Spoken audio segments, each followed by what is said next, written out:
va faire le retour à l'envoyeur quand on prie, par exemple. Oui. Et quand on regarde le psaume 35 et le psaume 109, je les comprends.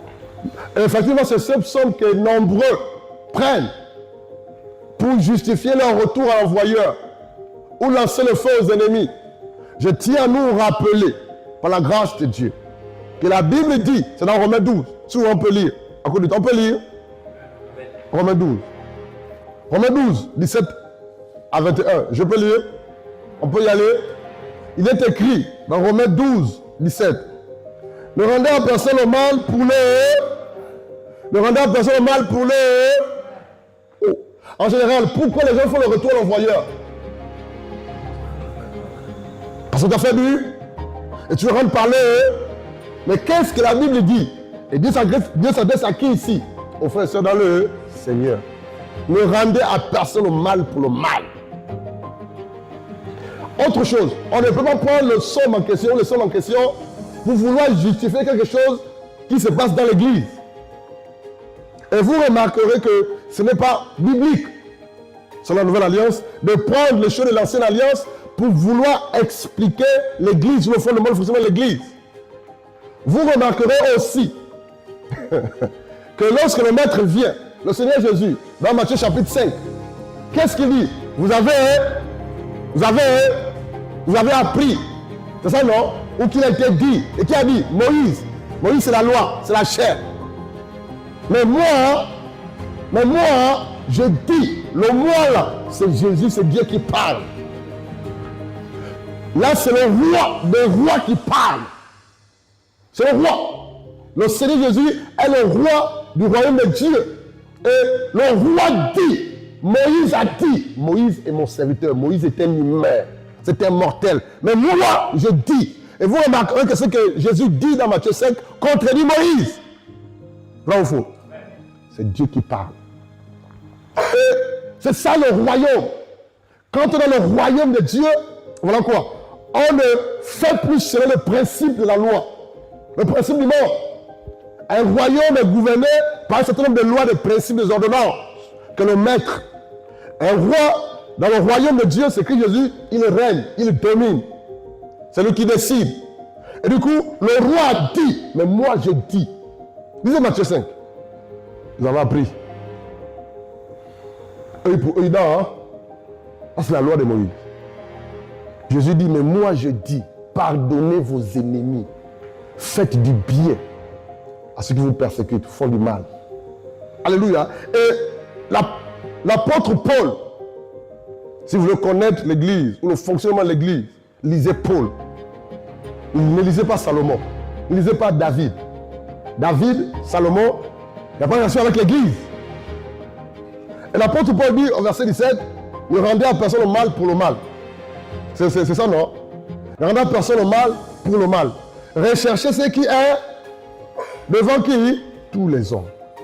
Verset 18. S'il est possible, autant que cela dépend de qui? De toi et de moi. Soyez en paix avec tous les hommes. Si ça dépend de toi, sois en paix. Maintenant, si quelqu'un veut la guerre, ça c'est son affaire. Mais toi, sois en paix. Et si lui te veut la guerre, il te veut le problème. Toi qui veux la paix, il rencontrerait ton Dieu en chemin. Tu n'as pas besoin de crier, d'avoir un ganga, de faire le retour au voyeur. Dieu se chargera de tes ennemis. Et puis c'est tout.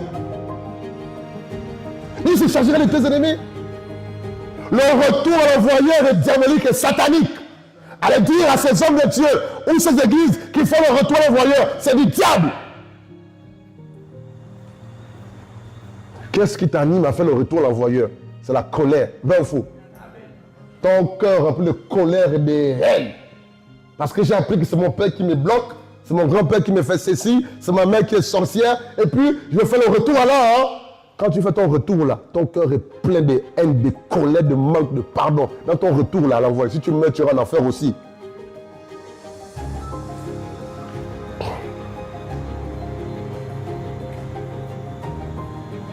Le royaume de Dieu, c'est pas le manger, le boire. C'est la justice, c'est la paix, c'est la joie, c'est l'amour. Dis l'amour. L'amour. Sinon, on ressemblerait au monde, aux païens, vrai ou faux. Sinon, on ferait comme les Ngangas, les bouddhistes, les satanistes, les occultistes. Et il dit, si est possible que cela dépend de toi, sois en paix avec tout le monde. Verset 19. Ne vous vengez point. Lis s'il te plaît, le verset 19. Elle n'aime pas la ligne, à la page, quelqu'un d'autre. Ne vous vengez point vous-même. Elle lit sur la Bible de qui là? L'intelligente en fait. Lis alors, femme.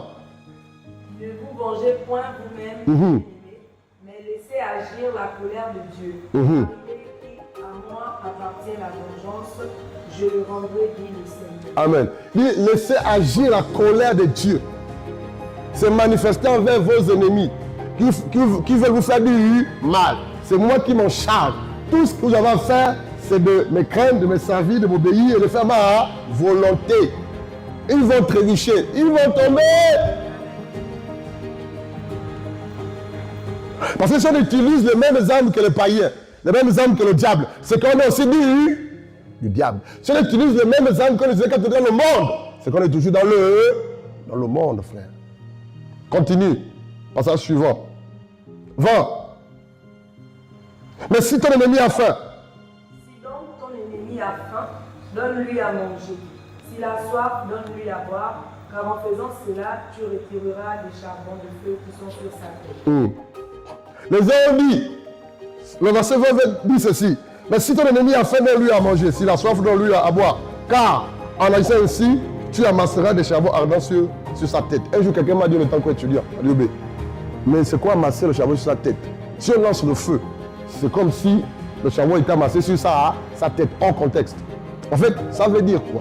Voici le contexte de ce passage, qui est très mal compris et pris hors de son contexte. Il dit, mais si ton ennemi a faim, ton ennemi c'est lui qui te veut du mal. Si ton ennemi a faim, en général, on n'aime pas nos... Qui aime ses ennemis ici? Personne, vrai ou faux? Mais Dieu veut qu'on aime nos ennemis. Par le cas du Saint-Esprit. Parce que c'est une créature de Dieu et Dieu veut aussi sauver cette créature-là. Oui, parce qu'elle veut dire que tout le monde soit sauvé. Il dit, si ton ennemi a faim, donne-lui à manger. S'il a soif, donne-lui à boire. Car en agissant ici, donner à boire à son ennemi symbolise quoi? Non, c'est manifester quoi? L'amour. Hey! C'est manifester l'amour. Donner à manger à son ennemi, c'est quoi? Manifester l'amour. Or, l'amour fait partie de l'un des véritables principes du royaume de Dieu. Et lorsque tu fais cela à tes ennemis, donner à manger, donner à boire, la Bible dit, en faisant ainsi, car en agissant ainsi, en agissant comment? Donner à boire et à qui? À nous. Il dit, en agissant ainsi, ce sont des charbons ardents que tu amasses sur sa tête.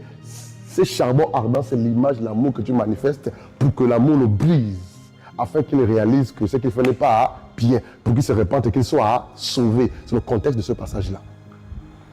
L'amour, c'est comme du feu. Vous savez, là où il y a l'amour, le diable ne peut pas résister. Là où il y a l'amour, les soucis n'existent pas.